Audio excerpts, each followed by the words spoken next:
नमस्कार, मैं हूं अंकुर और आप देख रहे हैं सत्यहिंदी.com। सत्य हिंदी का एंड्रॉइड ऐप डाउनलोड करने के लिए डिस्क्रिप्शन में जाइए, वहां पे एक लिंक दिया गया है, वहां से आप डाउनलोड कर सकते हैं। अब एक नजर डाल लेते हैं अब तक की खबरों पर। किसान और सरकार के बीच बैठक खत्म हो गई है। बैठक में अभी कोई नतीजा नहीं निकला है। सरकार कृषि कानून वापस लेने नहीं जा रही है। अब 4 जनवरी को फिर बातचीत होगी। वहीं किसान अपना प्रदर्शन जारी रखेंगे। बैठक के बाद केंद्रीय कृषि मंत्री नरेंद्र सिंह तोमर ने कहा है कि किसानों ने 4 प्रस्ताव रखे थे, जिसमें 2 पर सहमति बन गई है। पर्यावरण संबंधी अध्यादेश और बिजली बिल पर रजामंदी हो गई है। एमएसपी और 3 कृषि कानूनों को लेकर चर्चा जारी है। हरियाणा के निकाय चुनाव में सत्तारूढ़ बीजेपी जेजेपी सिर्फ 3 मेयर की सीटें ही जीत पाई है। सोनीपत सीट पर कांग्रेस के उम्मीदवार निखिल मदान मेयर सीट जीते हैं।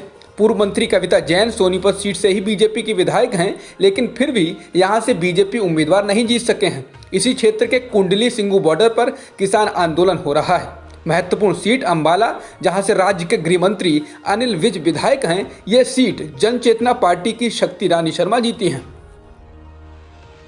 पंचकूला मेयर सीट पर बीजेपी उम्मीदवार कुलभूषण गोयल जीत गए हैं। इसके अलावा उकलाना चेयरमैन सीट पर स्वतंत्र उम्मीदवार सुशील साहू जीते हैं। सांपला चेयरमैन सीट पर भी स्वतंत्र उम्मीदवार पूजा रानी ने जीत दर्ज की है। रेवाड़ी चेयरमैन सीट पर बीजेपी उम्मीदवार पूनम यादव जीते हैं।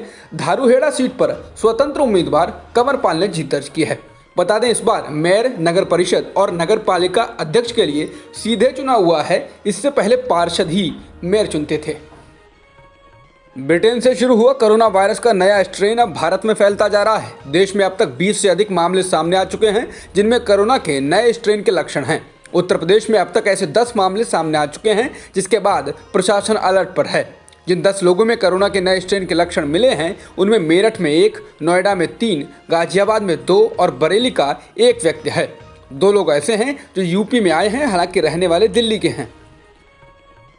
नए किस्म के कोरोना से उत्तर प्रदेश में खलबली मच गई है। यूके से जितने लोग यूपी में वापस आए हैं, उनमें से करीब 565 लोगों के मोबाइल बंद हैं और उनका पता लगाने का काम किया जा रहा है।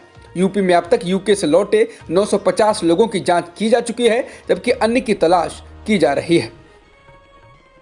ब्रिटेन से भारत लौटे लोगों में नए किस्म के कोरोना के बढ़ते मामलों के बीच सरकार ने ब्रिटेन की उड़ानों पर प्रतिबंध 7 जनवरी तक के लिए बढ़ा दिया है। पहले 23 दिसंबर से 31 दिसंबर तक प्रतिबंध लगाया गया था। यूके यानी ब्रिटेन ने ऑक्सफोर्ड की कोरोना वैक्सीन को इस्तेमाल करने की मंजूरी दे दी है। कुछ दिनों में ही ब्रिटेन में लोगों को ऑक्सफोर्ड एस्ट्राजेनेका की कोरोना वैक्सीन की खुराक लगनी शुरू हो जाएगी। ब्रिटेन की मंजूरी के बाद भारत में उम्मीदें बढ़ गई हैं, क्योंकि यहाँ इस्तेमाल के लिए अप्रूवल की लाइन में ऑक्सफोर्ड की कोरोना की वैक्सीन सबसे आगे है। ब्रिटेन ने यह दूसरी वैक्सीन है जिसके इस्तेमाल को मंजूरी दी है। इससे पहले फाइजर बायोनटेक को भी मंजूरी दी जा चुकी है। शाहीन बाग में बैठे प्रदर्शनकारियों पर गोली चलाने वाले कपिल गुर्जर को बीजेपी ने बुधवार को जैसे ही पार्टी में शामिल किया, सोशल मीडिया पर बवाल मच गया। बीजेपी की इतनी जबरदस्त किरकिरी हुई कि उसे तुरंत कपिल गुर्जर को बाहर का रास्ता दिखाना पड़ा। कपिल गुर्जर का बीजेपी नेताओं ने माला पहनाकर और मिठाई खिलाकर पार्टी में स्वागत किया था। इसका वीडियो कुछ ही मिनटों में रफ्तार पकड़ गया था। कपिल गुर्जर दिल्ली नोएडा की सीमा पर स्थित गांव दल्लूपुरा का रहने वाला है। रक्षा मंत्री राजनाथ सिंह ने कहा है कि वह शादी के लिए धर्मांतरण के पक्षधर नहीं हैं और सामूहिक धर्मांतरण को रोका जाना चाहिए। रक्षा मंत्री का यह बयान तब आया है जब उत्तर प्रदेश में योगी सरकार के गैर कानूनी धर्मांतरण के तहत की गई कार्रवाइयों पर सवाल उठ रहे हैं।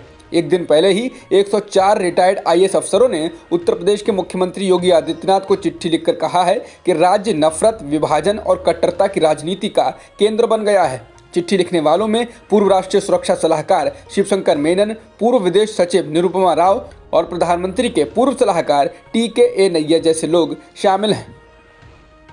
टीम इंडिया के पूर्व कप्तान मोहम्मद अजहरुद्दीन की गाड़ी ढाबे में घुस गई है। उस हादसे में अजहरुद्दीन बाल बाल बचे हैं। जानकारी के मुताबिक यह हादसा लालसोट कोटा मेगा हाईवे पर सुरवाल थाने के पास हुआ।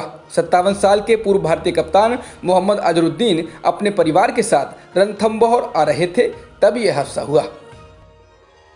भारत में बीते 24 घंटों में 20,550 नए कोरोना संक्रमण के मामले सामने आए हैं, जिसके बाद कुल मामलों की संख्या 1 करोड़ 2 लाख से अधिक हो गई है। वहीं बीते 24 घंटों में कोरोना के कारण 286 लोगों की मौत भी हुई है। इसके बाद भारत में कोरोना के कारण मौतों का आंकड़ा 1,48,000 के पार हो गया है। वहीं एक्टिव मामले 2,65,000 से अधिक है। अब तक की खबरों में इतना ही। बाकी खबरों के लिए बने रहिए सत्यहिंदी.com के साथ। सत्य हिंदी का ऐप डाउनलोड करें गूगल प्ले स्टोर पर।